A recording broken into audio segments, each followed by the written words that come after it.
सबसे पहले अमिताभ, मैं आपकी तरफ ही रुख करूंगा क्योंकि कल शाम जिस तरह से भागलपुर में यह हादसा हुआ है उसके बाद जो सियासत शुरू हुई है वो अपनी जगह है, लेकिन अब जो तेजस्वी ने बयान दिया है वो ये कह रहा है कि पुल तो हम गिराना चाहते थे।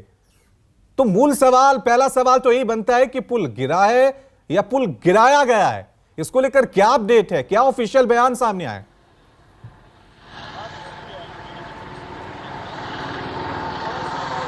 देखिए, बिल्कुल जिस तरीके से तेजस्वी यादव ने जो बयान दिया है उसके बाद और जो इस पूरे पहलू का जो मायने है वो और निकाला जा सकता है, क्योंकि एक तरफ वो कह रहे हैं कि पिछले साल 30 अप्रैल 2022 को जब पुल का पाया नंबर 5 से 6 के बीच में स्ट्रक्चर गिरा था उसके बाद से इस पूरे मामले की जांच एनआईटी रुड़की को दी गई थी और उसकी एक जांच टीम यहाँ आई थी जिसने पूरे मामले की जांच की थी और उसने माना था कि इसमें पिलर में दरारें आई थी और उसके बाद जो स्ट्रक्चर जो है वो गिरा था और उसके बाद इसकी जांच करवाने की बात की। लेकिन दूसरी तरफ जो डेडलाइन थी, अगर हम उसकी बात करेंगे तो इस पुल को दिसंबर 2023 तक बन जाना था, यानी कि काम अभी भी चालू था और काम रुका नहीं था। बेस कैंप बंद नहीं हुए हैं। एसपी सिंगला कंपनी को, जिस कंपनी को यह काम मिला हुआ था, 8 बार 2015 से लेकर 8 बार उसकी डेडलाइन बढ़ाई गई थी और पिछले साल जब स्ट्रक्चर गिरा उसके बाद भी डेडलाइन बढ़ाई गई थी और जो 2022 में दिसंबर में उद्घाटन होना था उसको 2023 किया गया था। लेकिन अभी तक जो स्ट्रक्चर गिरा था उसका वहाँ भी निर्माण कार्य नहीं हुआ था और ये जो पिलर, ये जो सुपर स्ट्रक्चर जो कल जो गिरा है, ये गिरा है पाया नंबर 3 से लेकर 7 के बीच में, जो 5 पहले गिर चुका था और उसके बाद का ये हिस्सा। तो आप देखिए कि यहाँ पर जो लगातार जो निर्माण कार्य भी हो रहा था और सरकार कह रही है कि हम पूरा स्ट्रक्चर गिराना चाहते थे। अभी तक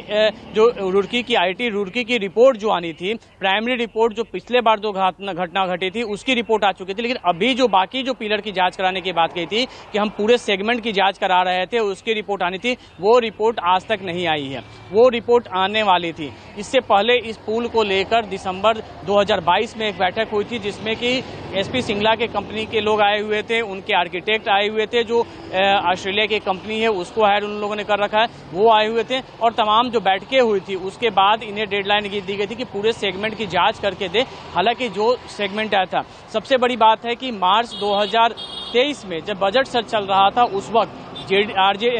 जेडीयू के विधायक, स्थानीय विधायक के प्रवक्ता के डॉक्टर संजीव कुमार सिंह, उन्होंने ये मामला सदन में उठाया था और सदन में मंत्री से पूछा था कि ये जो सुपर स्ट्रक्चर जो गिरा था उसके बाद इसमें क्या कार्रवाई है, जांच रिपोर्ट क्या आई है या फिर नहीं आई है और किन किन दोषियों पे कार्रवाई हुई। तब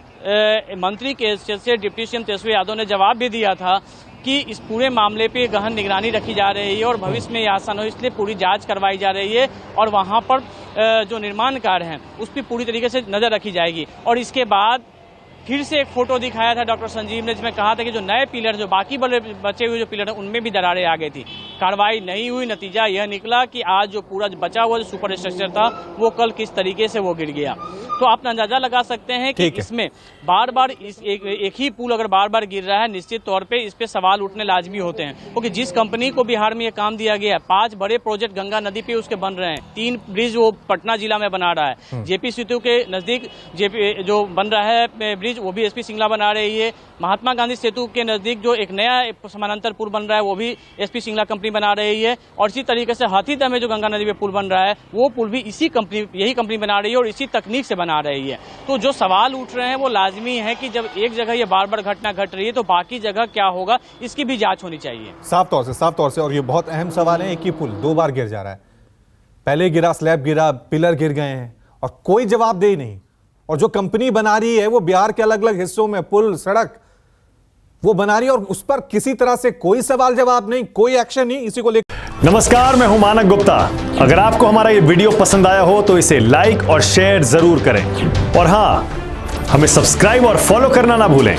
ताकि आप देश और दुनिया की कोई खबर मिस ना करें। तो जुड़े रहिए हमारे साथ और देखते रहिए न्यूज़ 24।